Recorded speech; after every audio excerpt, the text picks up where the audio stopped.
Mike, turn your games down. Hi, Broken Alert, the episode of Games My Mom Found. I am Mike Albertin, and who's going on an adventure with me tonight? I am Joe Butler, and I sure hope I don't make my dad mad by flying into space. This be Kerry, Karuseta, the space pirate. This is Jody, and I'm just going to listen to the supervisor and do what I'm told.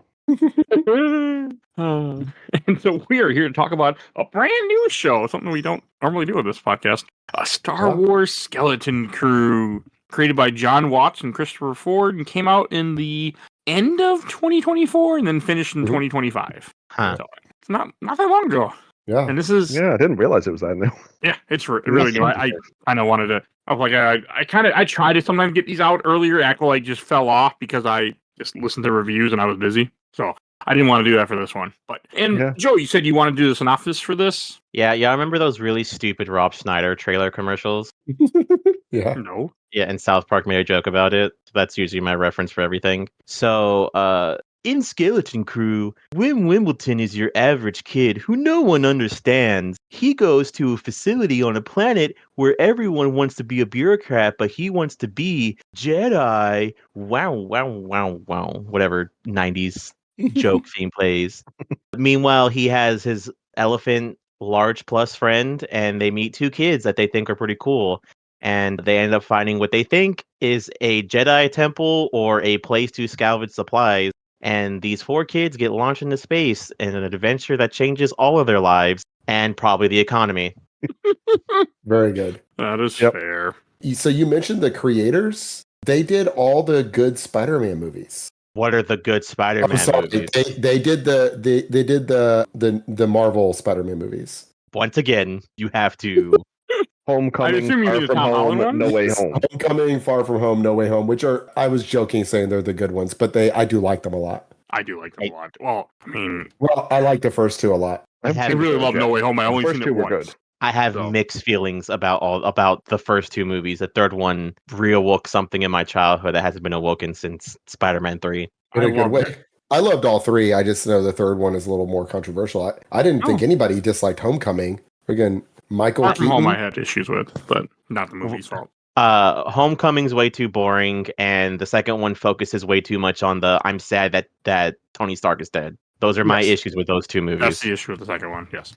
Like with this show, when I first watched this, I actually had not seen Goonies yet, which is on the podcast now, and I remember making a comment to myself, like, this is just like Goonies. Even though I had no idea what Goonies is, I just know of it because of the internet. So it was really weird to watch this show, then go see Goonies, and be like, yeah, I was right. I mean, it's everything. Goonies, Stranger Things, Monster Squad. Pirates of the Caribbean. Pirates of the Caribbean. Treasure Planet. Treasure Planet. Yeah, Treasure Planet, even better. Yeah. I mean, because it really is just a story of, what, 4 kids? Yeah, 4 kids that end up with an adult that's questionable. Mm-hmm. And a robot. I love that robot. Oh, yeah. You mean Smee. He's SM33. Smee. SM33 Smee. Oh my god. Smee's from Treasure Island, right? No, Smee is from Peter Pan. What about Smee? Smee. What about me? Yep. As soon as I saw SM33, I had like Smee either. Smee. That's ridiculous. Oh my god, I can't believe I didn't catch that. That's wonderful. It's wonderful and dumb, and that's how I would describe this show. Yeah.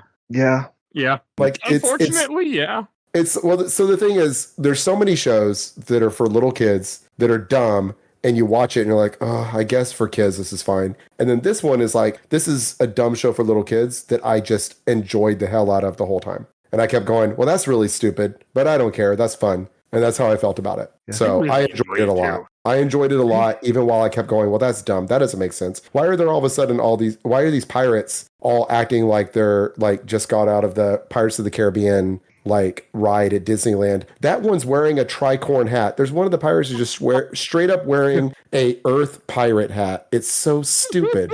And yet it's one of those things where every time I sit and think about the show, I'm like, God damn, this is a stupid show. And then I sit and watch it, and I'm just on the edge. I'm just like, yeah, this is great. Oh, the episode's over already? Oh my gosh. I'm having a good time. I'm finding myself just with a big smile on my face. Same. It's a fun Star Wars show. I will admit. Also, no real Jedi? Yeah, no Jedi. I don't. Yeah. I mean, there's one. A little bit of Force, but not even much of that. Yeah, No. there's a youngling who didn't have any formal training, basically. So before anything else, one thing I want to openly admit to, because if anyone's listening to this, which I don't know how people listen to my podcast, honestly, and you're like, I want to know about Skeleton Crew, stop listening to us. Don't watch a trailer and watch the first episode. Because when you asked me to do this, I didn't watch the trailer. I watched the first episode. First episode absolutely had me hooked. Yep. Yeah.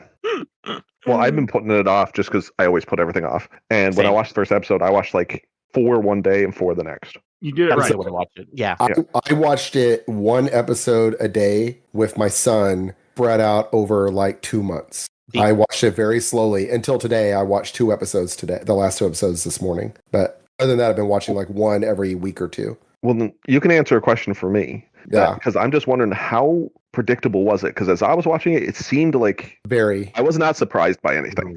No, the almost nothing was surprising. So spoilers, yeah. That's From fine, the yeah. very first episode, I was like, okay, well, the supervisor is going to be a droid, or maybe just like a Yep. big computer with like an eye or something. And that's just literally what it is. That's what I it did was. not put that together. The only thing that I thought I thought that the guy that was using force powers, Jude Law's character, was actually using like some other like magic, like a trick, like magnets or something else, that he wasn't actually force sensitive. Oh, see, I figured it was going to be that he was like a youngling who escaped Order 66 when he was like a little tiny kid. And so he just knows a little bit of the force and has a lightsaber, probably the lightsaber that his like Jedi Knight had, and he took it from like when they died, which is exactly what it is, except he wasn't even officially a youngling. But it was He the found whole the lightsaber. the whole breaking off the outside of the ship when they're like, oh, that's the whole explosive thing. I was like, oh, that's going to be so that it can like get rid of the outside of the ship. It's going to be for it to like break And off. it was a its banking ship, armor. which is exactly what I was thinking. That the Oh. ship from them. That I did not guess. I did not ever guess that it was a I AT-AT guess ship. that because of the whole barrier thing. Yeah, no, it That makes was sense. in the 3rd, 4th episode. I'm like, okay, so this ship has something special that it's like from their planet to get through the barrier. Sure enough, that's what it was. I figured that it had crashed because it had tried to go through the barrier, and then it was like crashed in the forest Oh, I never for like 100 years. considered that, but that would have also Because- made sense. And what it actually is doesn't make sense, because then why couldn't the captain get off why couldn't Captain Rene get off the planet? How did he take one of their ships and then cover it in armor? He could have got off the planet. He was killed by his own crew. Yeah. Oh, okay. They see it. They stab each other. Yeah. Oh, that's true. Yeah, that's right. Because you see him. Yeah. Okay. Fair. So I saw the betrayal as soon as this guy walked up. Yeah. It was Jude Law. Jude Law should not be around children. He just looks like he just looks like, no, he's going to kill some kids. Like as soon as he walks in, that's just Jude. He's got Jude Law face. That's his curse and his gift. No, so what I thought it was, which is even more interesting, which is honestly where I thought they were going. I was like, there's no way they put these kids in a cell with some random guy, and he's like, oh, I'm a Jedi. I'm here to free you guys. I legit thought it was just a way because they already knew the ship was special. So they put him in. So they put him in there to lead them back to the trip. There's a trick. Yeah. Well, that would have been interesting. That would have been cool. Yeah. I mean, Yeah. it's close to what happened. It's pretty But much it what wasn't. But they put him in with It was the completely captain. accidental. Yeah. Why did they not have him already dead? Like Because they're say that. The crew likes him. Yeah. I guess The that's crew why. likes him. Brutus doesn't. The crew does. Plus, it's probably some pirate code thing, because there's all these rules because of pirate code. Like Pirates of Which the Caribbean. is so Pirates of the Caribbean. Yeah. It's extremely Yeah. Pirates of the Caribbean. Like the the way it's just like, I call unclaimsies, and that's good Good enough. word. That's good enough for Smee. I love that. okay, Smee's that's like, yeah, that's good enough.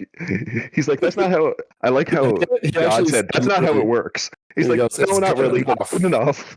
Good enough. Yeah, just the way that they programmed their pirate droid to talk like an old timey Earth pirate, like a cartoon also- pirate. It's also the fact that the pirate droid actually likes the kids and wants to serve the kids. He just couldn't because of the pirate code at one point. Yeah, he's programmed with the pirate code, which I totally buy. I'm like, all right, pretend that let's agree that there's a version of Star Wars that is just also Pirates of the Caribbean is canon. Cool, whatever. In that, if we take that, if we say, okay, the pirate code from Pirates of the Caribbean, but it's in Star Wars, it would absolutely make sense that they would have a droid that's programmed based on the laws of pirate code. With what we know about Star Wars, if we accept that which is a big ask in my opinion, but if we do, I say one thing. The only thing I can think of too is it always happens every time. I'm not 100% sure. As soon as this kid's like, "I want to be a Jedi," I had to pause the episode and go, "Okay, when does this take place? Because either this kid's gonna die in 5 years, or this is happening. This is happening when Jedi should not exist." And it's like, "Oh, this takes place like I think it said 5 years after the Republic's taken down." So it's like, okay, so this kid's not fucked. All right, so that works. Oh, I just looked Well, something he up. might be if he ends up joining with Luke. Oh yeah, yeah. I just looked something up, and there's something that I think is very dumb, and I'm upset about it now.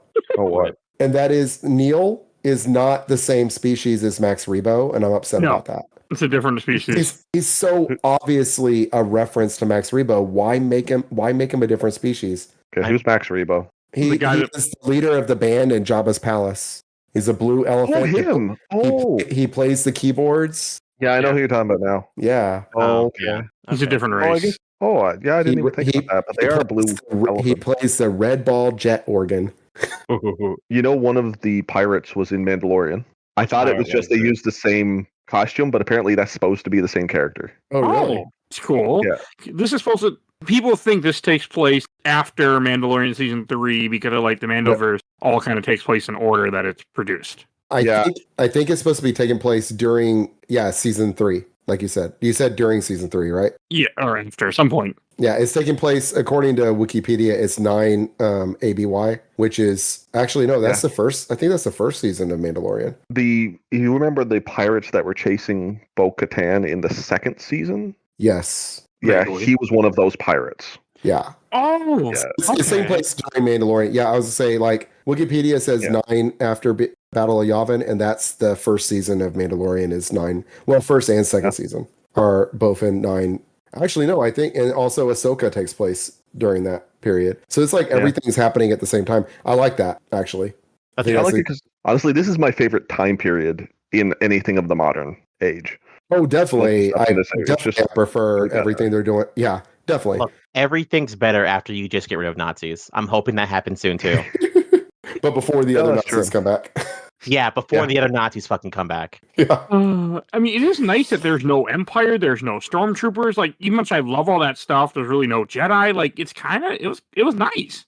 Every episode that I do with you, Mike, and you guys, I always say this every time. I'm so much more, even with this, I'm so much more interested in Star Wars when it has nothing to do with the Skywalker family. And honestly, like I said, watching the first episode, this completely fell in love with it. Yeah, I think we all say that, don't we? Like we want more regular Star Wars. We're just done, I think, at this point. There's plenty of that, more than enough. This is something fresh, right? Yeah, this is new. This is new. Even like I was making fun, like saying it's dumb, and it doesn't matter that it's dumb because it's new and they're doing something, and it's like there's some references, but it's not just like hitting you over the head nonstop with Star Wars references. Like this could easily just not be in Star Wars, and it would still be good. It doesn't. This could have been like generic space pirate movie. Yeah, it does not depend on Star Wars. Yep. It uses Star Wars for a couple of things, the X-Wings at the end. But you could just have easily made this its own original show and its own original universe, and it would be fine. The only thing I think that maybe just like says this is Star Wars is that, he's got a lightsaber and uses the Force. Yeah. But he uses the Force like 4 times the whole show. Yeah, it's very little. And only near the end when you really realize it is the Force. Like it could have been tricks. It could have been, he was doing other stuff. Yeah. Yeah. There was hints that it could have been that. I didn't think he was going to be a Jedi. I thought, a young me, I thought he was just going to be some guy that was playing a trick on them. Well, I thought that he was going to, like I said, I thought he was going to be a Force user, but not a Jedi. But I figured it was what it was, that he was going to be a youngling. Well, it works for a guy that has no trust of anybody because, he grew up in a terrible time. So, I love also like his, what the references are is just like kind of background stuff a lot, or just stuff that it doesn't matter. Like that Captain Brutus is one of those werewolf guys that was in the original Star Wars for like a 1/10 of a second or like 1 second. He was in was it Tatooine? He was in the bar or something?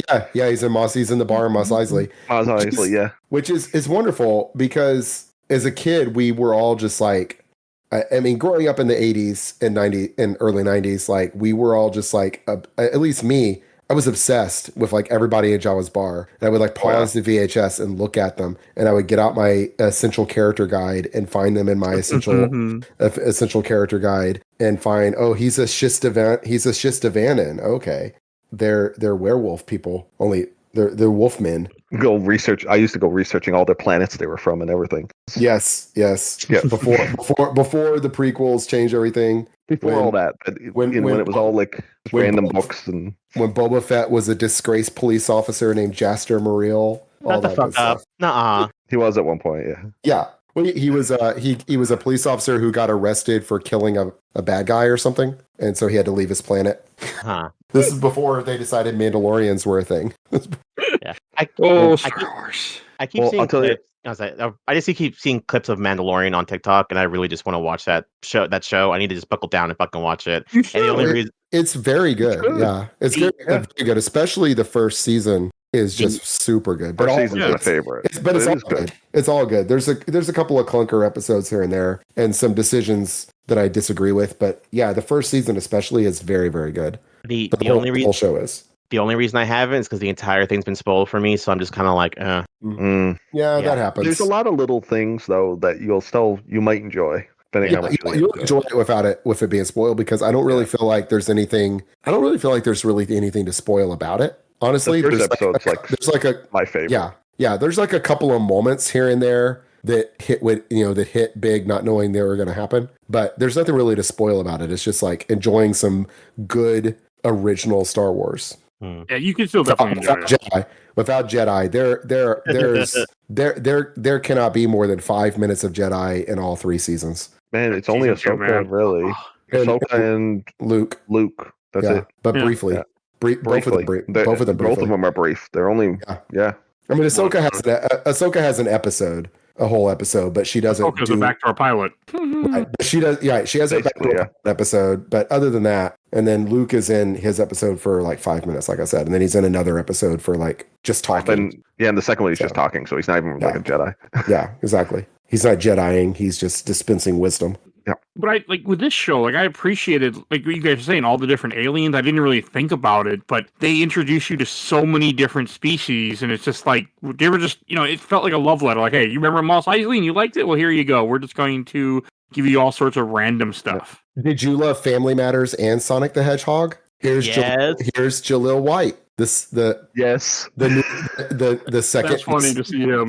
The second Space Pirate was awesome. The second mate is Steve Urkel and Sonic the Hedgehog. Yes, and he just looks like Steve Urkel to me. I'm sorry, well, he looks like I grew up with Steve Urkel. I can't not see it. Yeah, so he looks like Stefan White more than Steve Urkel, but still. I mean, I knew who it was, and I never even watched Family Matters. Like, oh, it's Urkel. I was such a big Family Matters. So I tried to describe Steve Urkel to my son this morning, and just describing Steve Urkel to my son, I was like, God, we were so freaking starved for content in the 80s and 90s. Like, it was just garbage wall to wall. When I was a kid, I used to go around telling everybody, asking people if they want to eat cheese. You want some cheese? Or I've fallen and can't get up. I don't know. It was stupid, but I loved it back then. Urkel did go to space, so. He did? Yeah. Fuck. He and Carl both went to space in the last season. It was funny seeing him in here. But it was everything with the pirate was really good. Yes. Did you like Kim? I loved Kim. I thought that was a cute character. Which one was Kim? The owl. Oh yes. Owl was good. I like an owl. Yes, I just love an alien that's just an animal. This alien is just an owl. Yeah, it's just an owl that talks. It's just a cartoon owl. It's something that should have come out of like the Dark Crystal movie. Yeah. Look. But it was just so cute. I loved it. I'm like, it just fit. And I rewatched half of the show for a second time. I just watched the first 4 episodes. I just didn't finish it. But like, once you know where the show is going and you rewatch it with the owl, where she's like, "You can't trust Crimson Jack," and I'm like, "You're right." I remember I was doing this. I'm like, "You can't trust this fucker," and it worked so well. The owl was great. See, I mean, all the characters are great. That's what makes me think of him as Long John Silver, because you can't trust him, but yet he still seemed. It's funny because in the end he's like, "Oh, you guys, you're always yapping. I didn't like you." But I'm like, in the middle, there was times he liked those kids. Mm-hmm. Yeah. Yeah. It's like, I think it's the 4th episode where he pretty much kind of saves them because he steals back those whatever the hell those big monsters were, or big like cattle were from the other. That's the Naboo animals. Oh, They're the ones that what do you call them? I can't think. Jar Jar Binks race. They ride them into battle. Yes. Right. The things that the Gungans ride. I did not catch that. Yep. Well, I'm Like, what are they doing on this planet? have y'all looked at the Captain EO references in Skeleton Crew? By the way, No. No. yeah, that's a bunch. It's actually crazy. I'm just looking through like a thread in Reddit where they like kind of like show side by sides things from Captain EO and things from Skeleton Crew and how much they look alike. What is and Captain EO? Captain EO was I think it was like a ride at Disneyland in the 80s. Okay. That was made by Lucasfilm. So it's a ride with a 17-minute film as part of like when you're in the line. I don't know if you watched the film or if it was a ride, but anyway, it was a film. It's made by Lucasfilm. I'm looking it up. It's 17 minutes long, starring Michael Jackson. It's like Michael Jackson in space fighting space pirates. There's a droid pirate that looks somewhat similar to Smee. There's Neil is in there. there's a little like elephant boy like Neil, only he's green instead of blue and has a longer trunk. He looks more like a green Max Rebo, whereas Neil, you can see the difference if you look at. But anyway, From the sound of it, is he originally was going to be the same race as Max Rebo, but then there was something that they changed it for some reason. I forget what it was. one thing I would say is that Max Rebo has like this like long. Max Rebo looks like a puppet, and they wanted to make it look like a real like person, Little like boy. a creature. Yeah. Oh, I I'm sorry, think I looked it up. Captain EO was a movie that you watched at Epcot. Yeah, I think I might have saw that when I was in Epcot when I was like a little kid. Like I was like 4 when I went. Yeah, it was part of an attraction. Some of this looks It was like a 4D. familiar. It was like a 4D film, I think, and it was. Yeah, it just looks familiar. Yeah, it stars Michael Jackson as Captain EO, and he's like. Yes, I definitely saw that robot before, and you're right. It does look a lot like me. Yeah, Huh. it has a peg leg instead of a missing eye, and I then really like the missing eye. there's like a lot of little things where it's like some of it is like this might not be a reference, and then there's like, oh, this had to be a reference, but. Yeah, interesting. Yeah, that little like thing on his shoulder in the poster that you have there, a little like red thing, that looks like there's like a little creature in the market that. Oh, that's the little flying creature that they released from the cage. Exactly, that they released from the cage. That's cool. That KB, I think KB releases it. Yeah, I liked KB. She was my favorite, I think, of the kids. of the kids. Yeah, Yeah, she's like a kid she has like cybernetics, which at first I was like, okay, why does a child have a bunch of cybernetic implants? That's weird. And then you realize like they show it's like, oh, because she's like physically disabled. She had some sort of accident when she was a kid and she had to get these implants and she can't like walk or move around. She can't like move her body without them and stuff. it actually puts a little better spin on those droid humans. Like what's his name in the Lobot. Yeah, 'Cause- except in there, it's not exactly by choice when the Empire did it to you. Well, that's the thing. That's why I'm like, to do it to a little kid. It's like, what? Yeah, but it was a because she was spin on that. she was It's 'cause disabled. she was injured. Yeah. Yeah. Yeah, I figured she was born that way, but no, she said she had an accident. But she said it was an accident. Yeah. Yeah. I sure do love this group of people. You got kid with ADHD, fat blue kid, girl, smart kid, robot mascot, adult. I know it's very much like, but KB It's very like, that- 80s. yes, it is. But when you find out, like when they take apart the back of her head, and like that Yeah. was so like that shocked me because at first I thought it was just a visor she was wearing. I didn't because it doesn't look like the way Lobot looks in Empire Strikes Back and what we have seen in. I think it's a Rebels episode where there's a guy who has one of those things on too. I think we've seen her like do something with it where it's like, oh, it has to be like an implant the way she was like using it at one point earlier. But yeah, in like the second or third episode, I think she mentions it's an implant because she said my implants let me see this or something. yeah, I mean, I was thinking like Jody LaForge. I wasn't thinking like like she's Data. blind. Yeah, Like But actually, yeah. she pops it up sometimes, but yeah. But yeah, so she can see without it. But yeah, she was cool. I liked it a lot. And yeah, you're right. They were like tropes. Definitely the other three were, not her as much, but definitely like Neil is like the weenie who's like much more innocent than the rest of them. And Wim is just the annoying, kind of dumb kid who's like, but the hero. He's like the main character. He's also the hero. Yeah. Right. And then Fern is your, tomboy. You're just stereotypical. Oh, she's a girl, but she's tough and she's like good at mechanic stuff and she's really cool on a speeder bike. It's very, very, like I said, very tropey. But then, KB. Well, and she is. You said Data, and at first you're talking from TNG, but I was thinking Data from Goonies also. Oh, I have a stupid joke I've said before, but I'll say it here for you guys. So I saw it in the theater when my eye hurt, and then I saw it again with subtitles, and my wife is like, "Oh yeah, it's Data." I'm like, "Data? That's not Brent Spiner. What are you talking about, babe? Don't look like Brent Spiner." She's like, "His name is Data." I'm like, "Oh."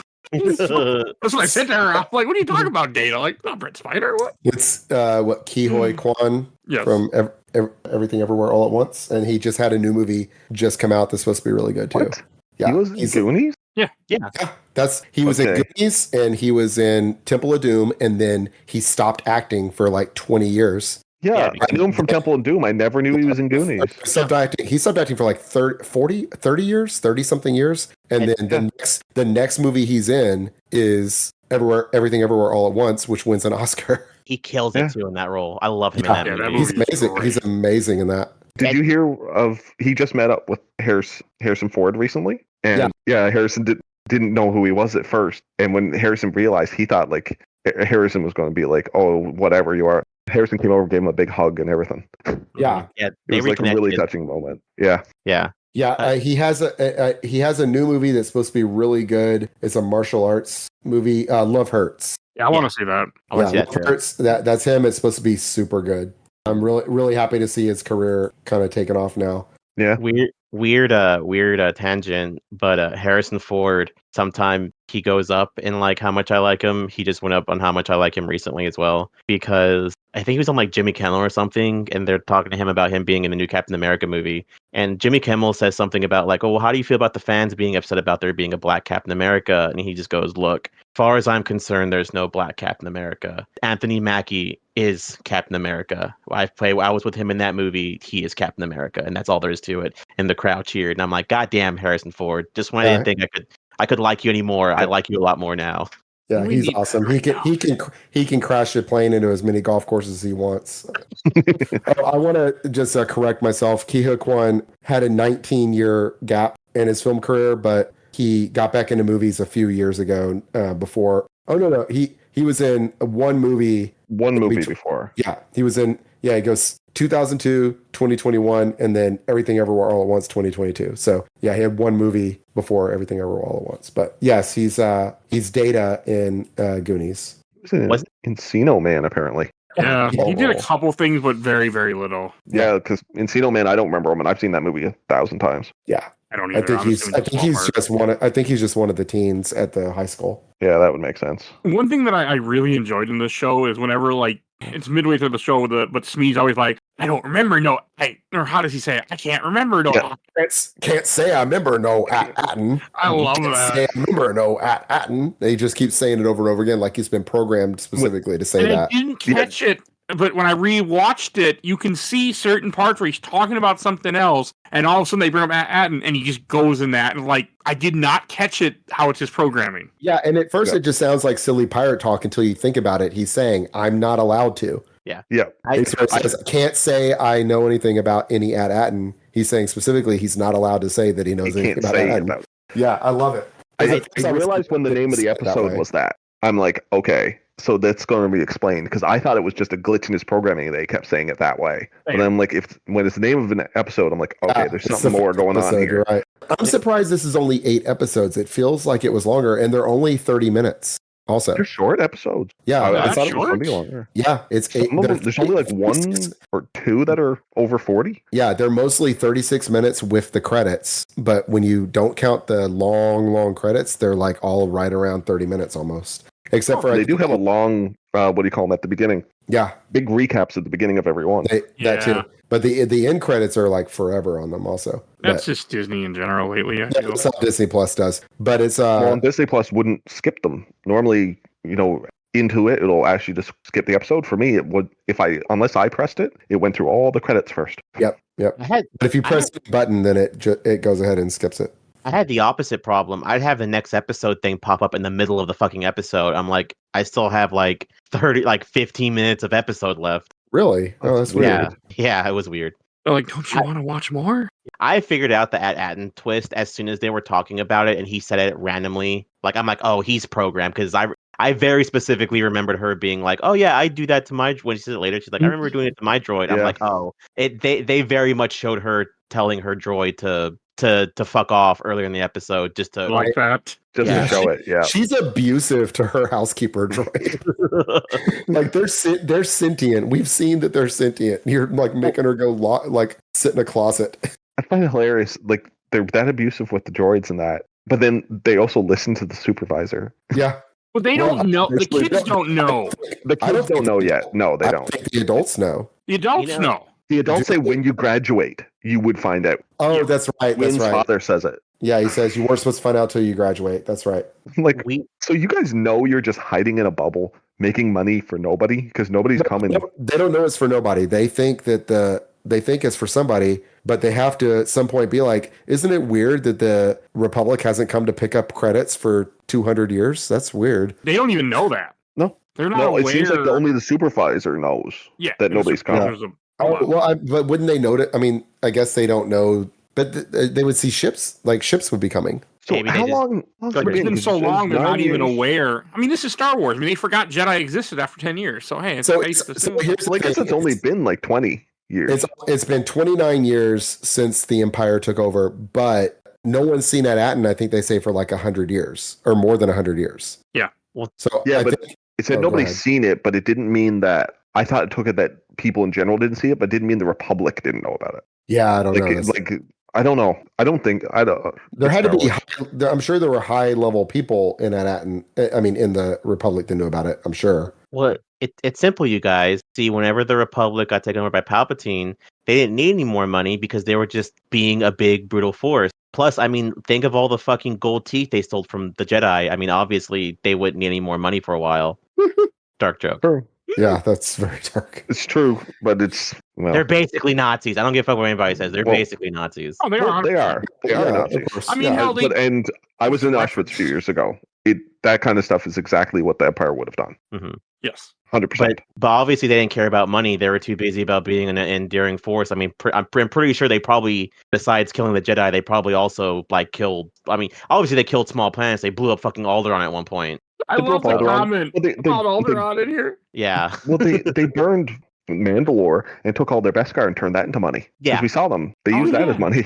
Yeah, that's weird. Well, I mean, they It's changed weird the that they- currency so they It's controlled weird it. that they have I mean, it's weird that they have currency at all in a galactic republic. Like that It it's should not be all just- digital. It would all be digital. Like it doesn't make any sense that It's it's the like only thing that physical. makes sense to trade from one planet to another other than resources. The only thing that makes sense is Yeah. to use a digital currency. Yeah. well, it is digital because remember whenever they go, which I'm going to touch back into. I don't want to get too far away from it because I also want to make fun of that at one point too. They technically do because when they go get food, he's like, hey, how much is the food? And the guy's like, oh, it's like 5 credits. And they're like, what the fuck is a credit? And they hand him the money and they're like, what the fuck is this? So obviously no one is using gold in the fucking Well, in for what, 30 years? but the pirates know about it, so I do think it's like one of those things that it's like very special. Like it's because it's rare because there's not that much of it left. And they did make the point. Yeah. They said it. One of them said, "Where'd you get a credit that is in so good condition or something like that?" Yeah. Oh, because yeah. So they're all using it. They're just using it old, beat up. Yeah, because all the yeah. But I'm betting that it's like pirates and mercenaries and stuff. Like will still like sometimes like I can pay you in old Republic credits, and they probably pull out some old dingy old Republic credits and stuff. Yeah, Or Thrawn. yeah, which I like. Thrawn. Yes, but I do like it. Again, it's one of those many things in the show where I'm just like, well, we don't need to think about that too much. Let's just have fun. Yeah. Oh, but when they go to that like random the port and they get this special, and the guy breaks a bug over their meal. I mean, that made me crack up. That was great. They're like, I'll have what he's having. Well, he's having the special. And I'm like, oh. I like Neil. He's like, okay, I'll have mine without that. Oh. One thing too, because like I said, I want to get back to it. I think it's funny that they use their own currency in the bubble, but it's also, as you've seen before, it's supposed to be high. I assume it's high end currency because it's also fucking gold. So I love the idea of it's the equivalent of like now if you go to like, I don't know, let's say Hawaii and all they use is like $100 bills. It's like, wait, you guys use this as currency? Yeah, it's we get that to our kids for lunch money. What? I mean, but it works. The fact that they have money that they shouldn't have that doesn't make any sense to pirates. Like it all works so good together in here, and it's just I really like when his really dad charming. said that. It is. I liked when his dad said at the end, like when they send the communication through, and like the one thing, don't tell anybody where you're from. Like, yep, Yeah. little late. late for that. Who's the actor that plays Jod again? Jude Law. Jude Law. Jude Law, yeah. Could they not afford Jude Law for like half an episode? Because there's a weird part where he's wearing a helmet for like half an episode and then it goes away. He put his helmet back on because he was wearing the episode in the helmet right at the very beginning. Okay, I will make one comment about that. It seems to me like they had him wear the helmet in the beginning so you wouldn't know who he is. Yeah, But it was so obvious who he was in the jail cell. Yes. Yeah, but maybe not to kids. Maybe not to kids. Especially I do children. think this show was made for kids, really. It's very much made for kids. And my son loved it. My son loved the show. Okay, I could see that. I can see why too. It's a very good show, very good comedy. Yeah. Well, I loved it, and I would have loved it when I was a kid even more. Oh man, can you imagine if we had anything remotely this good when we were kids? There was nothing even sort of approaching the level of this. We were begging for Star Wars. I'm still begging for Star Wars content, honestly. I'm hoping this does good enough, which I think it would be basically because besides the fact that it came out and I haven't heard anything bad about it, the ending to this episode, the ending to this miniseries sucks ass, and it's my only down point to this whole series. I don't know if y'all want to talk about it yet, if we want to go over some of the key parts, but we can talk about it since you brought it. What was I don't remember what the ending was, and I just watched it not that long ago. It just stops. Yeah, it just stops. It just stopped. It's like they ran out of time. Yeah, that's why whenever there's no resolution, it's just like it's over. Because even Jod is like Jod at the end. He's like, no, I'm not going to go. Like they gave him the chance to try and run off, and he's like, no. But then you never see him again for the next there's only 5 more minutes of the show, but you just don't see him again. That doesn't make any sense. And I was just saying what you said. Go ahead. Yeah, but the whole planet's in disarray too. Like fucking the shield's down, the plan's been revealed, like a whole bunch of like really important stuff. And I'm like, that's why whenever Kerry mentioned like, oh yeah, this could go like another episode. It's like, yeah, it should have, because like what the fuck happened after all that? But I assume they have a plan for season 2. You know, because I assume they're going to do something with try and like bring them into the New Republic. That's. I think they were leaving it open for if they get a season 2 is what they're doing. I don't know that they've got one planned at all. I didn't get it. It hasn't been greenlit yet. I can say that. And I don't know that it needs another season either. They could do it, but I just think they could screw it up really bad too, depending which way they go. I can't see how only because I'm not gonna lie. As much as this is a kids movie, I think a lot of it being one of the bigger points of it too is that they are kids. I feel like they honestly should have gone with younger teenagers because they're like 11, 12. You could have gone with maybe like what are the so you thought that also, right? You know, the actors are 14. Okay, goddamn it, yeah. Yeah, that makes well, the actress that plays Fern is 14. The actress that plays KB, I think, is 14. Wim, the actor that plays Wim, I think, is 13. And they all look so young. Fern, I knew her from Anne with an E. She was a lot younger there. She's in American Horror Story. I know that. Yeah. So Wim actually turns 14 in 2 days. The actor Ravi Conyers, and then the actress that plays Fern turns 15 next month. And then I think KB, the actress that plays, I think the actor that plays Neil is younger. Which one? The one who does his voice, or the one who's in him? Because he's 2 different people. Right, that's a good point. I don't know which one is which. I don't know. The Robert Timothy Smith. He does the voice.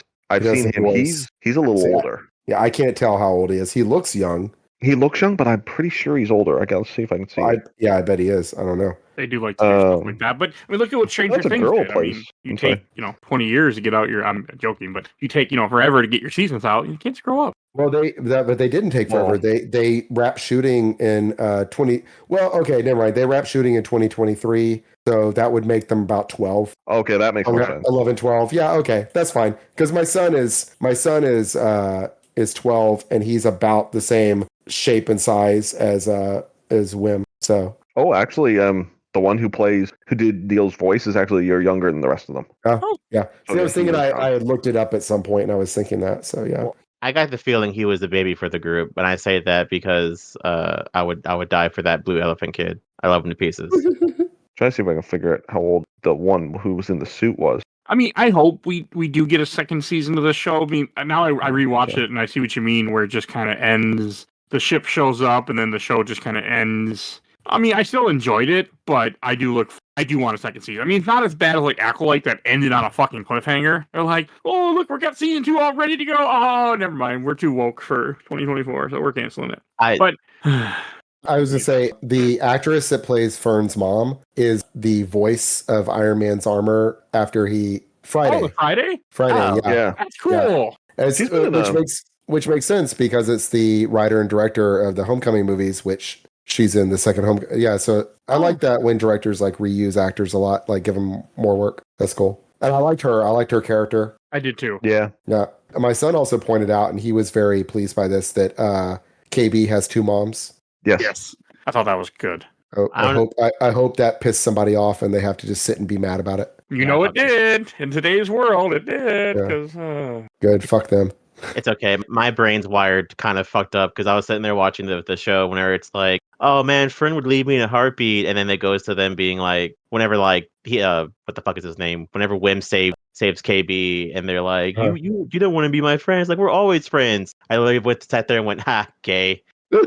And I like that one like white, that like all white bounty hunter. Yes, the one that turned Jod into the pirate. Yes, I'm trying to remember. She's a good actress. Yes, she is. I'm trying to remember who she is, but yeah, I like her. Scottish. She was in Harry Potter and the Deathly Hallows Part 2. Yes, she's been in a bunch of stuff, but yeah, I remember her from Train Spotting. And for just a second, I was like, "Oh, come on, Scottish person," and I was like, "Hell, I mean, so many people are British in Star Wars just because they filmed the original trilogy at Pinewood Studios, and they were just pulling in local actors, and that's why so many people in Star Wars are British." So, and Princess Leia is British sometimes. Yeah. The whole time they're on that one, like the resort planet, because they're looking for the pirate hideout, that was really good too. Yeah. You're talking about with the bounty hunter. I enjoyed that a lot. So when the Hutt grabbed the little servant. Yes. And ate him, he's like, oh, no, sir. He's like, no, sir, please. Oh, not again. He also read it again. He says, oh, no, not again. So I'm like, does that mean not again as in another one has been eaten? Or have you been eaten before? Well, I'm thinking he just gets a little masticated. He doesn't get killed. He just occasionally goes through a hut every once in a while. I'm like, maybe just the mouth. Maybe just the mouth. Just gets chomped on a little bit. That is such a cartoony thing, but I loved it. Yes. Now he gets eaten and thrown up like an hour later. It's obvious. That's what happens. Yes. The Hutts just like to binge and purge. So Joe, you're saying the Hutts are no face? Yes. Okay. Do you think that was supposed to be Jabba, by the way? Because it looked a lot like Jabba the Hutt. It didn't look like other Hutts we've seen to me. I mean, but Jabba the Hutt already got strangled. Right. This is Jabba's dead. Jabba's dead. I do think it was made to look like it maybe looks it looks so much Grubba. Like is it Grubba that's still alive? That's still canon? Isn't Grubba like purple? What's the one from which one's the canon? What is Jabba's what is Jabba's nephew from Clone Wars that's like purple? That's the one I'm wondering. That one got killed. Pretty sure that one. Yes, because that's the one that's in. Thank you. You're opening a can of worms, but I can tell you, I watched an 8-hour or a 4-hour documentary on Clone Wars for a reason, sir. So yes, that one is in the Clone Wars movie Zero. Then in later episodes, she gets broken out of the jail by Cad Bane, and then she ends up with her lover, who ends up executing her, which is the yellow dancer from Return of the Jedi, that same at least race. Yeah, no, I remember that's Jabba's uncle. No, it's his nephew. I can't remember. I just remember that it's his uncle. You're right. It's his uncle. Yeah, the little grub was Grubba the Hutt's the one from the Clone Wars movie. Oh, right. That's the one I'm thinking of. What is his name? Rada. It's not Grubba. Grubba doesn't exist anymore. He's not canon. Rada the Hutt. Rada the Huttlet. It's Rada the Huttlet. Rada the Hutt. I'm looking at him on Wikipedia. Rada the. I wonder if would it be Rada? Would he be that big at this point? Nickname Padunky Muffin. That's him. Yeah. I wonder, would he be that big? Also nicknamed Stinky by Ahsoka. Yes. Son of Jabba the Hutt, which implies that Jabba has fucked. Yeah. Oh, that's his son? I thought it was his nephew. It's his son. It's his son. Oh, he's a Hutt. But you're right. But Zero. Technically, no, they have male and female now. At one point, they all budded. Right. But Zero is his uncle. Yeah, Zero Daziligic I hate T. I remember Zero being his uncle because Zero's basically trans. Yeah, well, it says male-oriented Hutt crime lord is what I'm reading on Wikipedia. So I guess, Yeah, but I always got the feeling that it was meant to be. Yeah, maybe. At least the first time you meet Zero, he's very much done up to look like the old style drag queen, or I guess they're still. Oh my! What you see is the stereotypical drag queen. That's what I'm trying and to say. Cy Snoodles was his former lover. Yeah, Yeah, that's the one that kills him. I'm pretty sure. kills him and then works for Jabba. Yes. Oh, and then gets a singing gig too. Yeah. Yep.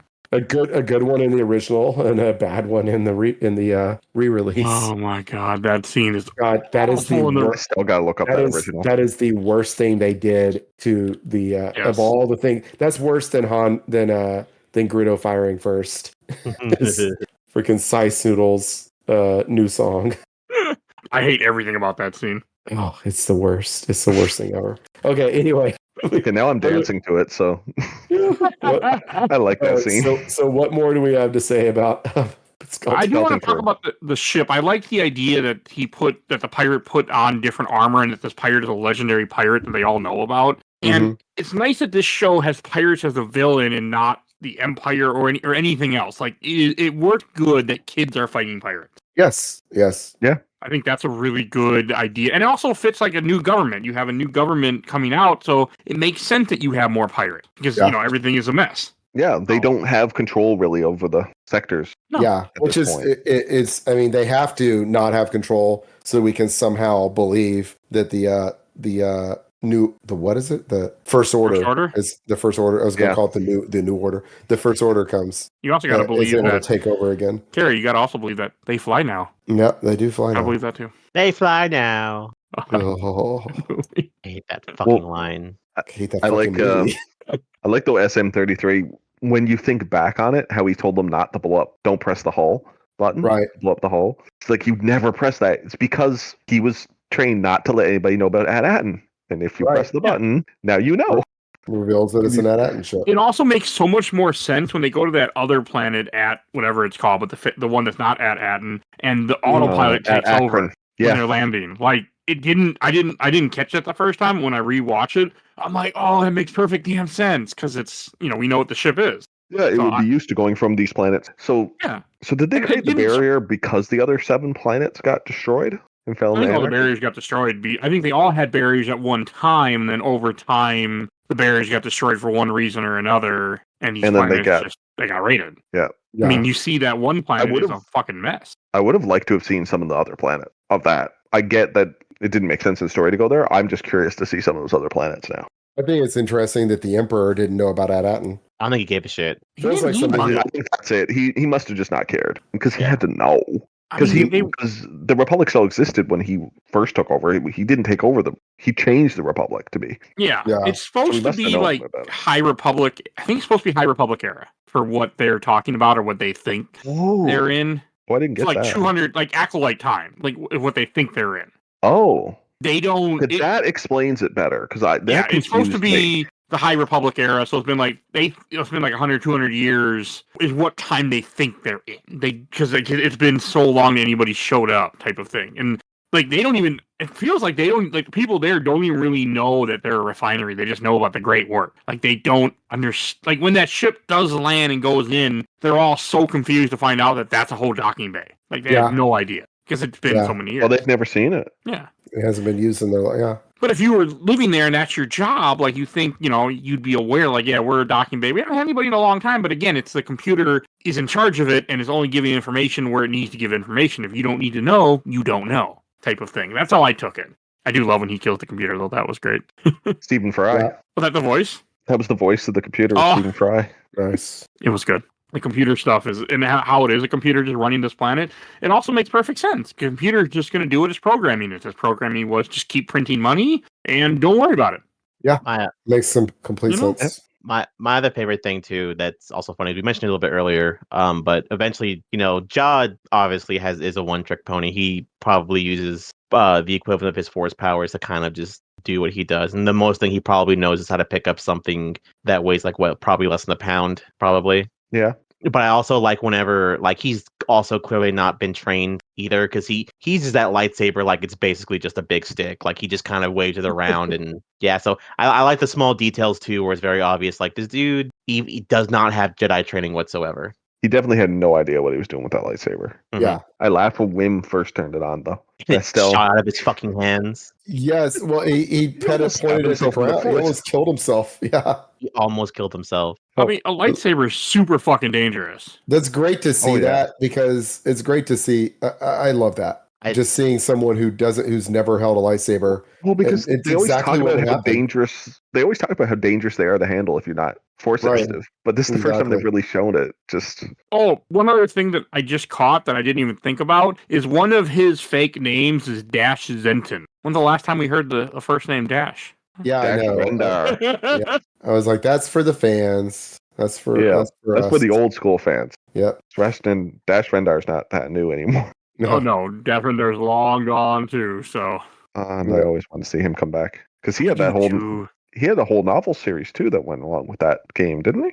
Just one novel. It was just one book. Was Yeah. it just one? I thought it was Yeah. longer than that. Shadows of the Empire. Yeah. No, the book is good. I mean, it was good. I read it when I was 13, but it was good when I read it when I was 13. Apparently, Dash Rendar is canon in the current Star Wars because he was mentioned in the journal book Solo: A Star Wars Story, Tales from Vandor. Whoa. Oh, Okay, so I guess his name is Oh. canon, Name is canon. Maybe but he should hasn't come shown back. up actually. He could still be alive. Yeah, they could just bring him back and be like, "Hey, here's a character." Okay.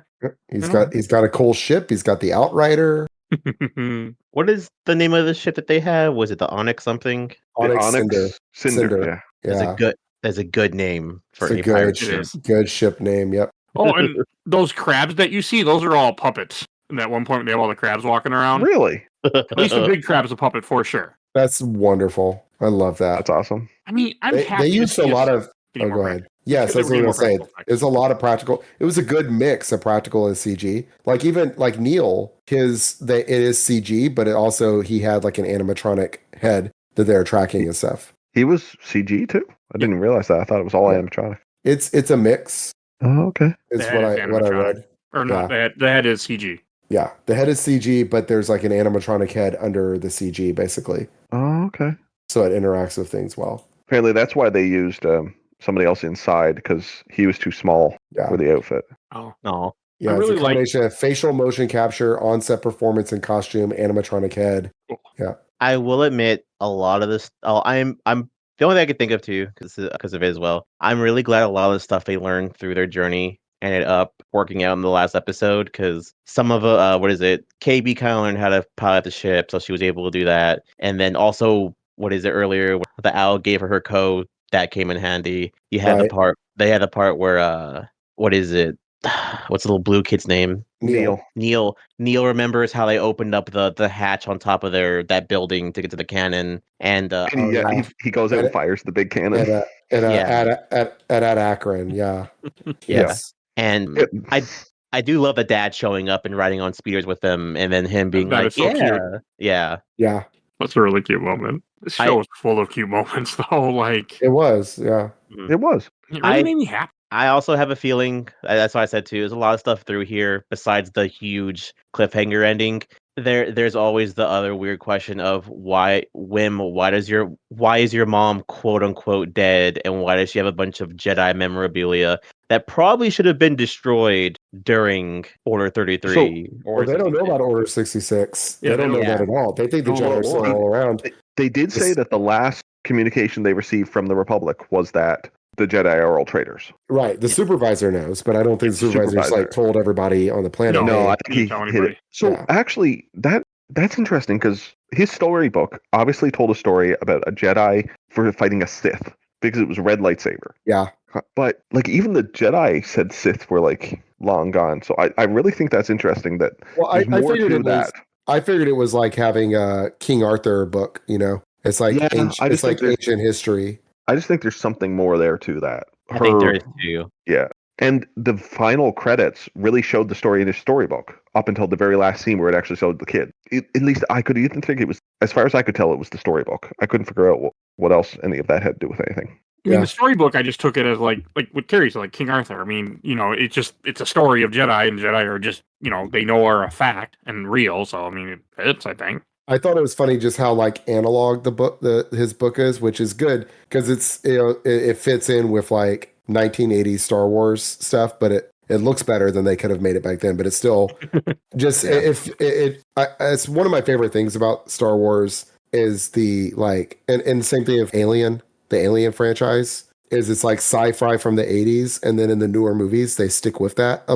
most of the time, not all the time, not all the time, definitely not all the time. Not forgetting the prequels. They're really good about like keeping everything looking like it's from the 80s a little bit, but it's also futuristic, but it's not. Yeah, And like getting what they thought was futuristic at the time. Right. That So was his storybook, his storybook is not like a paper storybook, but it's also not as advanced as like an iPad.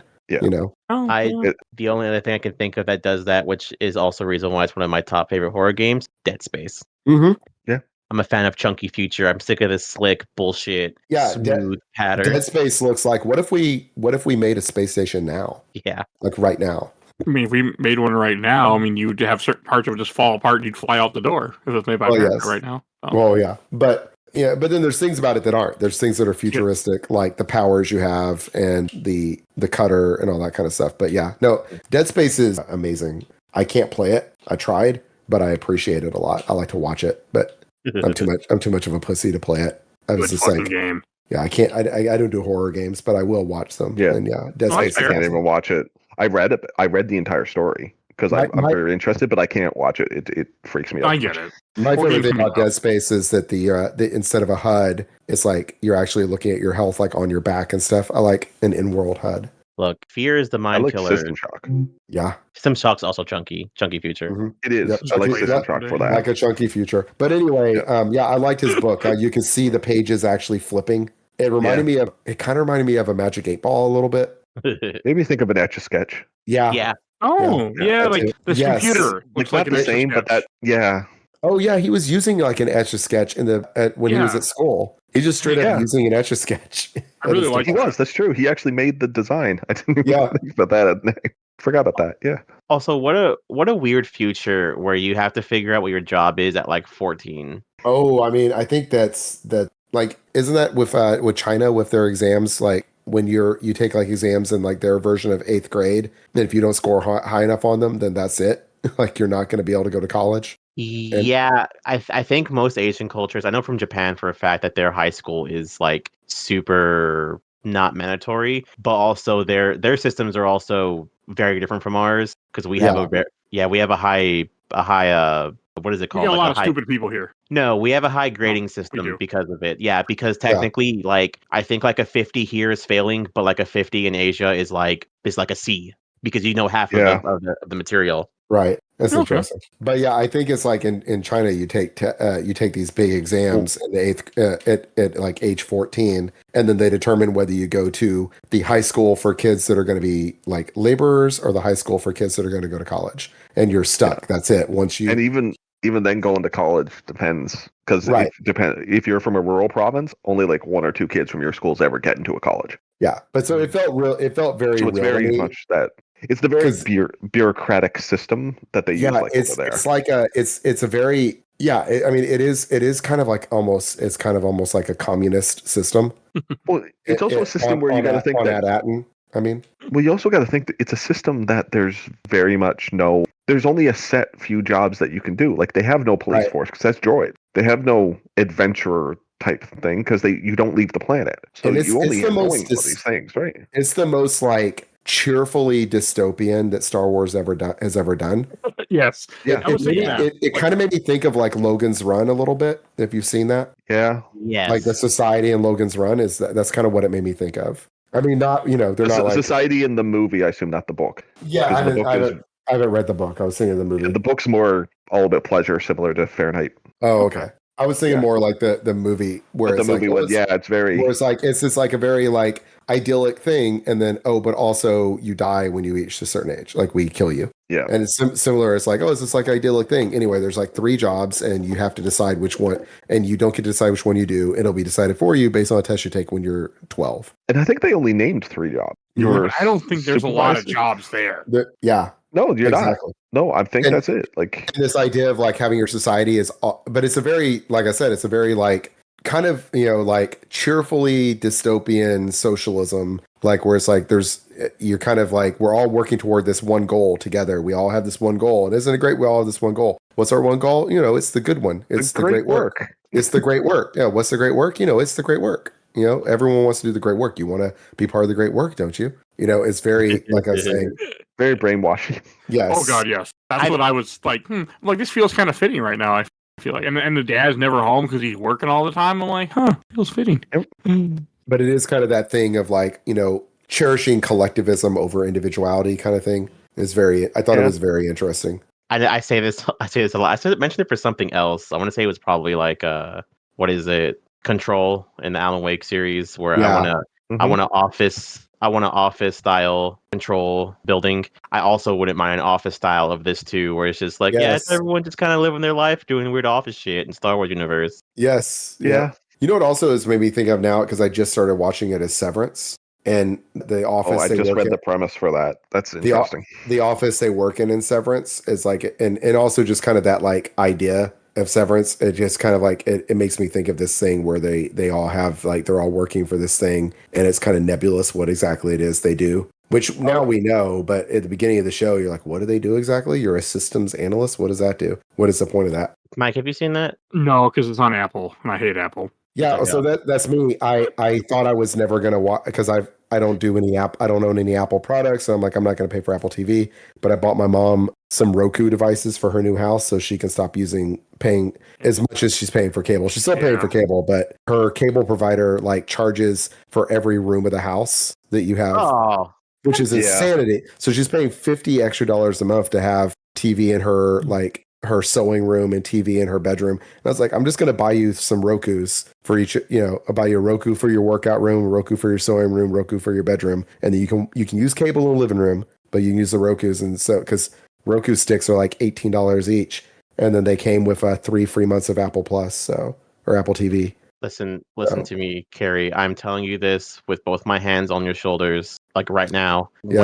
Whenever you get the chance, upgrade her to the Google ones, or get better Roku sticks. Oh, she doesn't care about that. And no, I have Chromecast here at my house, but for my mom, the Roku's fine. It needs to be more simple. It needs to be so simple that she can literally just pick it up and say the name of a show, and the show will be on there. And that's what the Rokus are. You say that, but I get several calls of people being like, "My son can't come fix the Roku till tomorrow. Can you help me?" No, I don't own one. Well, thankfully now my mom lives 2 streets over from me, so her son can always come and fix the Roku. Yesterday I had to go to her house she couldn't figure out, she had muted her TV and couldn't unmute her TV. Joe, you're not wrong though. There are some children that are just pieces of shit. I'm not going to say how I know that, but I can say I know. Oh, yeah. But anyway, Severance is good, and it's like this kind of cheerful dystopian office that everything is very like 80s.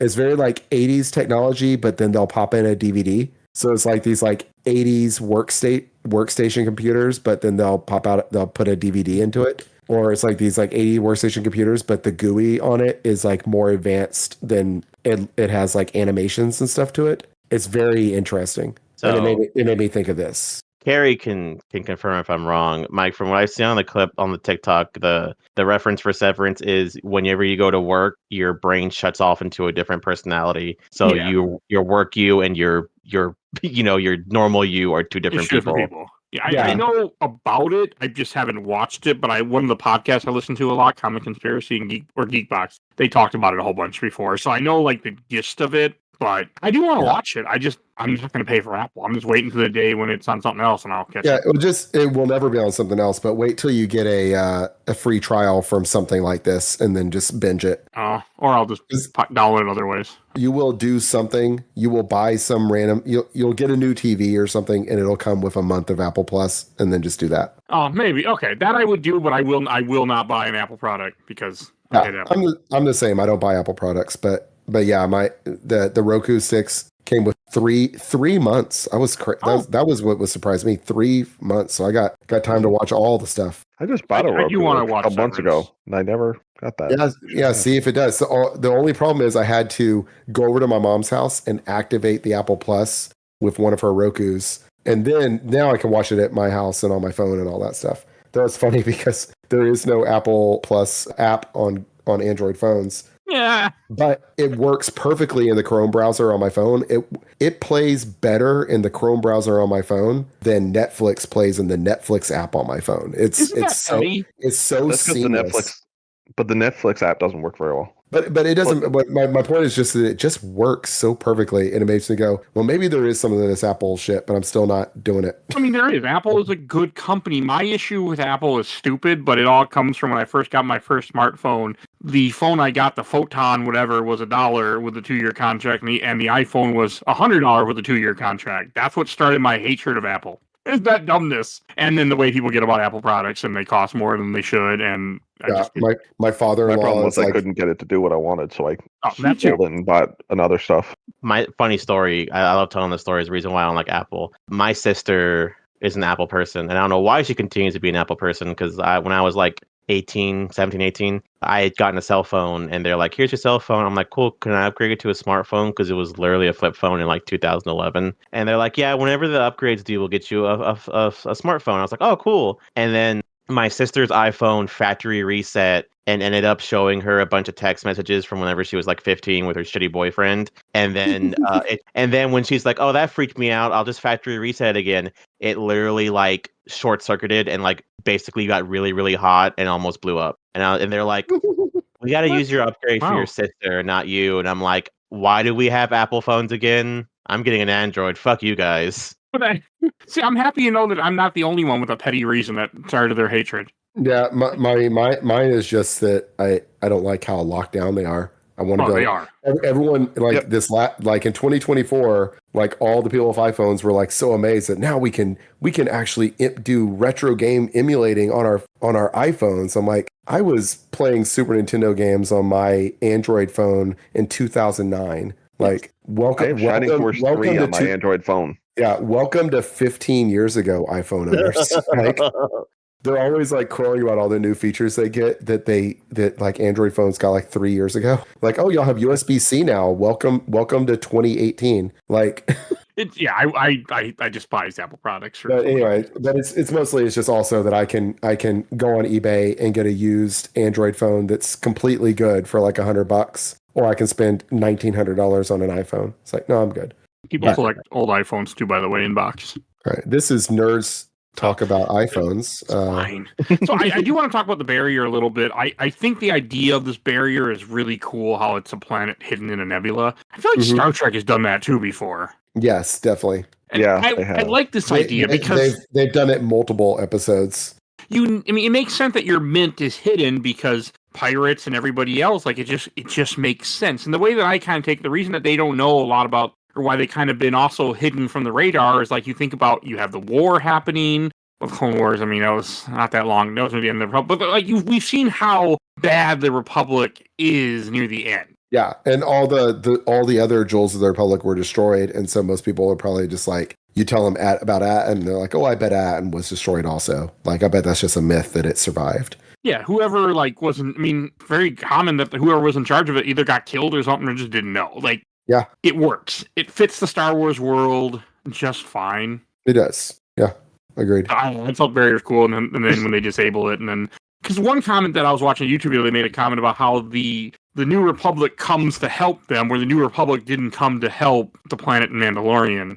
With Apollo Creed, I can't remember the actor's name or the character's name. Carl Weathers. Yes. Like, that same idea. And, like, this was part of the Republic where he was a pirate, like, or a bounty hunter. Yeah. Like, I get it why they're like, yeah, fuck you. It makes sense why they come up here. Yeah, well, they were trying to stay separate from the New Republic. This one's somebody calling out to the New Republic for help, too. Someone that was a Republic planet. Yeah. Yeah, I mean, it is. That's a good point, though, I think. bringing that up. That is like a good nitpick, honestly, because that was like a whole thing in season 3 of Mandalorian, is that the New Republic is too bureaucratic and too strapped for resources to be able to. They're like, okay, well, we'll get to your like request in a few months or whatever. It's like they don't have a few months. Like that was what happened in season 3, right? Yes. Of Mandalorian. The pilot from God, is he in Kim's Convenience? Am I thinking of the right guy? You mean Rebels? Yeah. Oh no, never mind. I know what you're talking about. He's a Canadian I actor. hope I'm not being racist.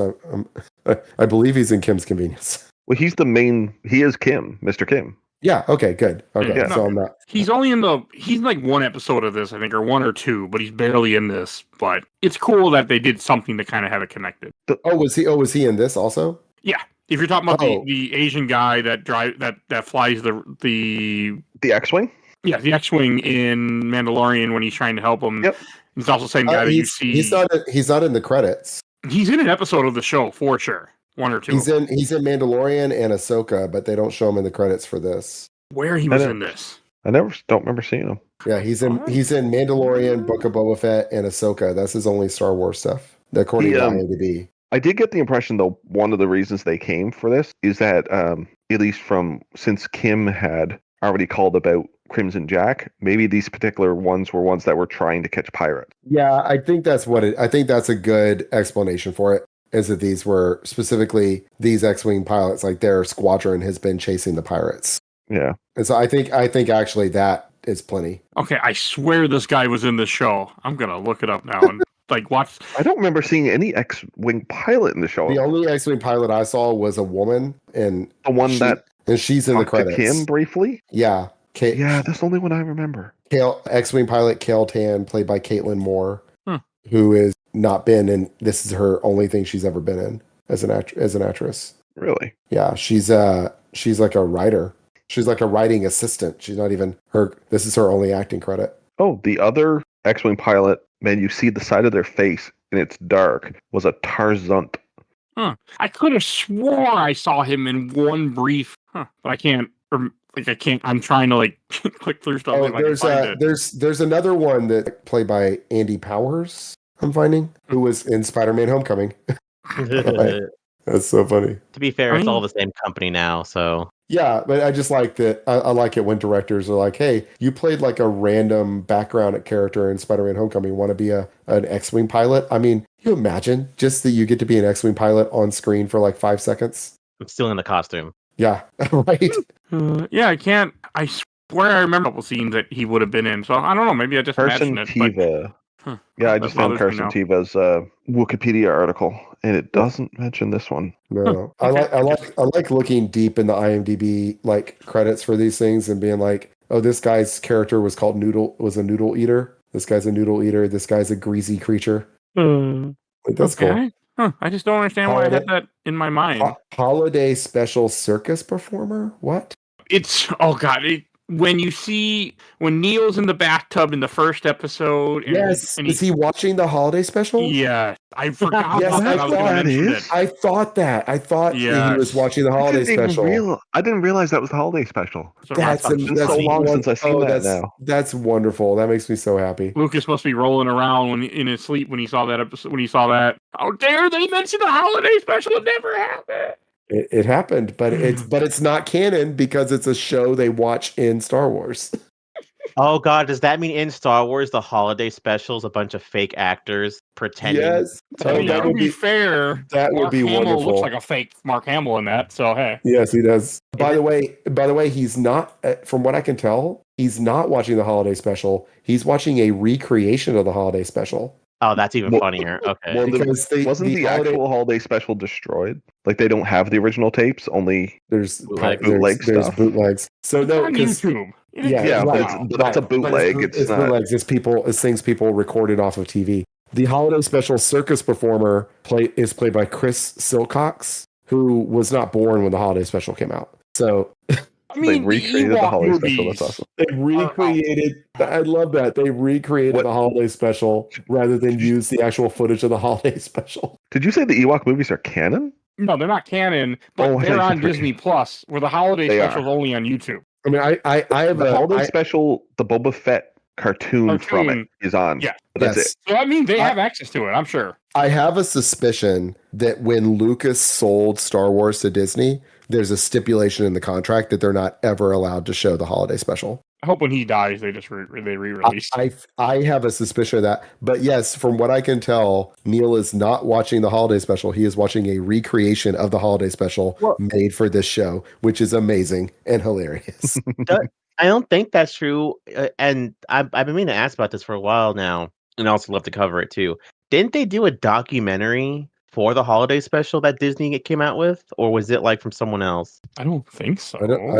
I don't know. I haven't seen that if they did. Nothing I'm aware of. Oh no, I looked it up in the trivia. It is a recreation. I was right. Yeah. The holographic circus is entertaining Neil's young siblings as a recreation of the same one Chewbacca's family watches in the infamous Star Wars holiday special. I'll tell you That's something. so funny. I will tell you something I did not realize existed, but I was driving home late from a trip a few years back, and I had the radio going. And there's a Star Wars. There was an audio drama of the Star Wars movies. Mm-hmm. Oh that yeah, was actually done with the actors. yeah. I've heard part of it. It's really cool. Yeah, I was just listening, and I'm like, what am I listening to? And I went and looked it up. It's real. Yep. Yeah. With most of the actors. Yeah. Most of them. Yeah. I think they made it. I think they maybe made it while they were in England. Yeah. Yeah. They said some. There's a couple people that are different. I remember because I think it was made like for the BBC. Yeah, it's BBC. While they were in England filming at Pinewood Studios. Yeah, I've read about that, and then I've heard a little bit of it because it's on. I think I listened to a couple hours of it. It's pretty good actually. Oh yeah, no, it's actually cool. Like I've listened to some stuff like that before. It's very neat. I was just reading some more stuff about this, and they actually used. I was talking about how we were saying how much of it's practical, and it's how it's a lot of like practical and also CG like combined, which is great. They even use matte paintings for some of the backgrounds, which is just gives. Because I was thinking watching, I was like, this doesn't look as fake as so much of the like Ahsoka. So much of Ahsoka looks like really fake. And it kind of annoys me. Or not Ahsoka. What was the one The Acloyte. The Acloyte just looks like it's filmed in a studio. So much of it, except for a couple of shots, a couple of scenes where they're for sure out in the world. And Ahsoka too has a lot of that. And but this felt more real a lot of the time. And I think that's what it is. It's the matte paintings, which are less real, but they're somehow more real because it's actually a physical thing. I don't know. It looks more real than CGI. We're so used to CGI too. Exactly. Yeah. We watched a lot of CGI lately. So Yeah. Well, I guess that's one of the reasons because I was wondering looking at the Accolade, how expensive that was, and then I watched this. I'm like, this was just as good, if not better. But, so It's so. I think it's a lot better. Money. I think it's a lot better than the Acloyte, honestly. And I like the Acloyte mostly, but I like the Accolade, better. but man, they must have wasted some money making it. It feels like they had a lot of. It feels like they had so much fun with this. They did. They must have. Like, I was just reading like the trailer, which is really good if you've seen the trailer. It has "Coming Home" or "Space Oddity," the David Bowie song, but sung in Huttese. It's a remix, but it's Well, oh no. Okay, never mind. No, it does. I'm not familiar with this. It says it features a rendition of the Peter Schilling song "Major Tom Coming Home," which is different from the David Bowie song, but the David Bowie song "Space Oddity." No, isn't Peter Schilling's song meant to be a sequel? Yes. Okay, good. He comes back. That's what it is. I was like, it's not called Major Tom. It's called Space Oddity. Because Major Tom is going up into space. Right, and then this is him coming back, which I thought he was supposed to be. The point of Major Tom is that he's burning up, like he's dying. Yes, I did too. But this one's loosely based, I think, on 2001: Space Odyssey. The idea he's coming back as a Star Child. Oh, okay, interesting. Because I do remember listening to this song. Well, anyway, they did a rendition of that song, but in Huttese for the trailer, which is wonderful. It's just because who's going to realize that?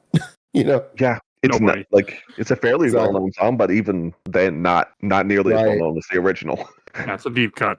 Yeah. And I was looking at some other stuff. They pointed out that there's also a lot of stuff with the kids is actually kind of like an homage to E.T. with how they're always like riding around on the bikes in E.T. and they have the big heroic thing at the end of E.T. where they run away from the NASA or the government agents on the bikes, similar to how they're on the speeder bikes and this one running from the pirates. It's very good. It's a lot of. Finally watched E.T. last year. I could see it though. I need to rewatch that movie for this podcast. That was one of my favorite movies when I was a little kid. So I only just finally watched it last year, and it was good. I think I would have enjoyed it a lot more if I watched it as a kid. yeah, watching it I haven't seen it since I was probably 10. So Same. I've been curious. I've been doing a ton of Steven Spielberg movies, not really on purpose, just kind of happening. So Jude Law was roommates with Ewan McGregor in college. oh, Really? Yeah, Interesting. I did really like Jude Law in this, and Jude Law's an amazing actor. He's menacing. He can't help but be menacing. Everything,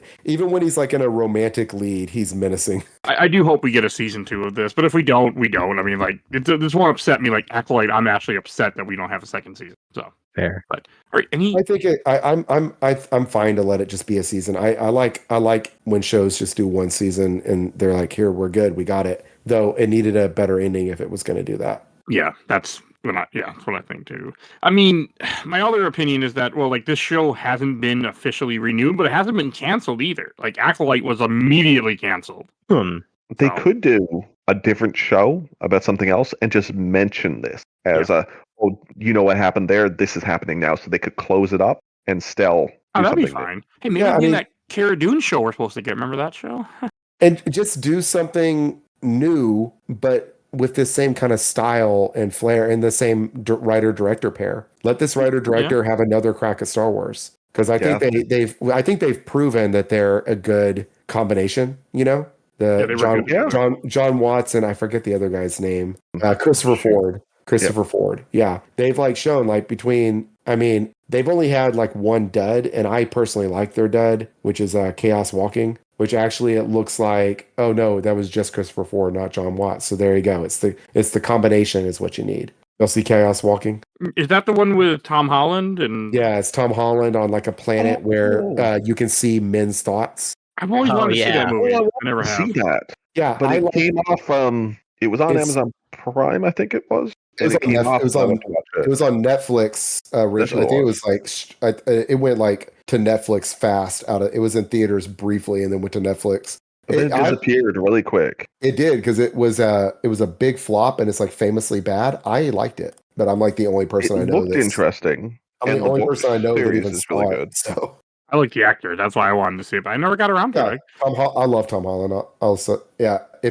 Tom Holland's great in that. He's great in if you've seen The Devil All the Time is really good. Never That's another. That was another. The Devil All the Time was a Netflix direct to Netflix. I think it's like a.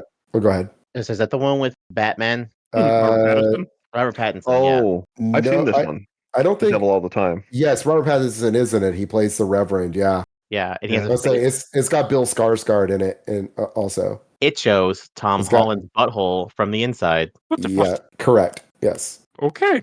It's got Sebastian Stan. So we got multiple superheroes in this. We got Batman, we got the Winter Soldier, we got Spider-Man, we got It. Goddamn. Chaos Walking had Daisy Ridley. Yes, that's why I wanted to see it. That's right. I forgot. That's why I wanted to see it. She's like the main character, other than like Tom Holland and her are like the two main characters. Yeah.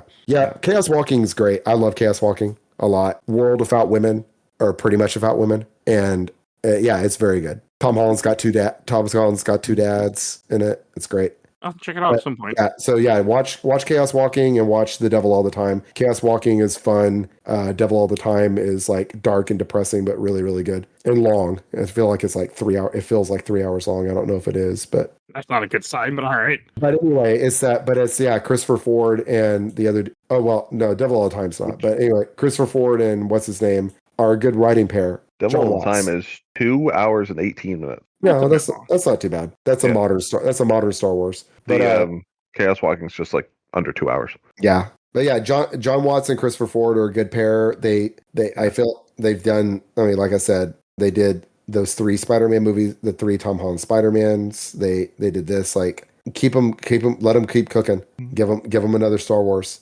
And especially, I like one thing that they're doing with Star Wars with this specifically is it's not beholden to everything else. Because that's been the problem with Marvel stuff is you can't do a Marvel unless you show how it fits into every other fucking thing in Marvel universe, which really hamstrings the Marvel shows. And you can't do a standalone, right? But this was just a freaking standalone, And Yeah. The Mandalorian season 1 is just a standalone. It's really a standalone until the end of season 2. And then Mandalore, that Go one's ahead. coming out in May. That The- movie finally. Grogu and the Mandalorian, is that what it's called? Yeah. Mandalorian and Grogu? I just heard that this morning. It's coming out in May? That Oh, seems this year? That seems Or soon. next year? I thought it said this year. Let me Oh. look. I feel like it's I too just found out soon. Sigourney Weaver was in it. I think it's next year because we haven't had any Or maybe it's trailers. next Yeah, it's It's next next year. year. It's We don't get- 2026. We don't get any other Oh. Star Wars stuff that's currently planned live action besides this. Oh, yeah, it's May Yeah. 22nd. Andor season 2 is all we 2026. get this year. Yeah, they've revealed that Sigourney Weaver is in it, but we don't know who she's playing yet. Yeah, no, I just read that this morning. I thought when I saw May 22nd, I didn't read the year. But Rada the Hutt is going to be in it. Callback. So I wonder if this was him. Maybe they're Probably. setting us up. They're setting up the Rada the Hutt's around. I bet that. Yep. I bet it was Oh, just. wow. Yeah. The guy who played Lip Gallagher in Shameless is going to be Rhoda. Jeremy Allen White. Yeah. Yeah. Oh, yeah. As soon as I see him, I'm like, oh, yeah. Yep.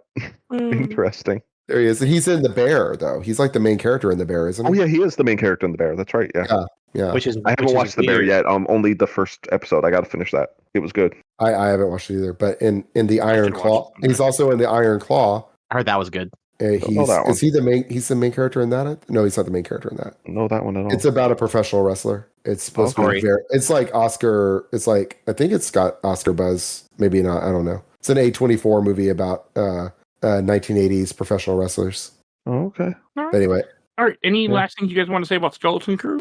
Did they ever call themselves Skeleton Crew, or is that just I don't think so. no, I don't they think did not. so. They did not drop the name, which is good yeah? for the best. Yeah, it would have been I normally like it when they do that, but this would have been awful shoehorning to get it in. Yeah, They dropped the name of almost all the episode names were said at some point. Oh, I didn't catch that. That's cool. For the most part. I've got to look at and make sure they all are, but pretty sure most of them were. Hmm. Now I got to look Right. again. Cool though. All right. Should we go to Shelf Stacker Box?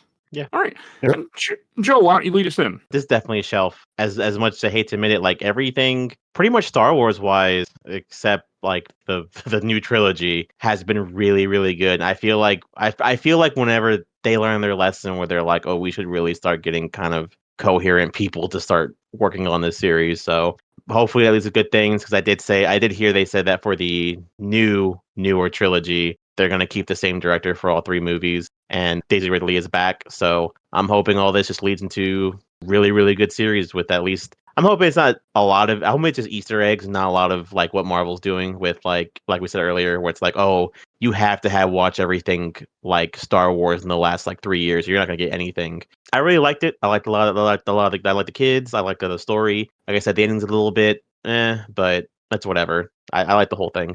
So shelf. Okay. And Jody. Yeah, this is Shelf. I really enjoyed it. This is the most fun I've had with Star Wars in a while. Not just good show. And it is. I double checked. Every episode is something that was said. So I love that.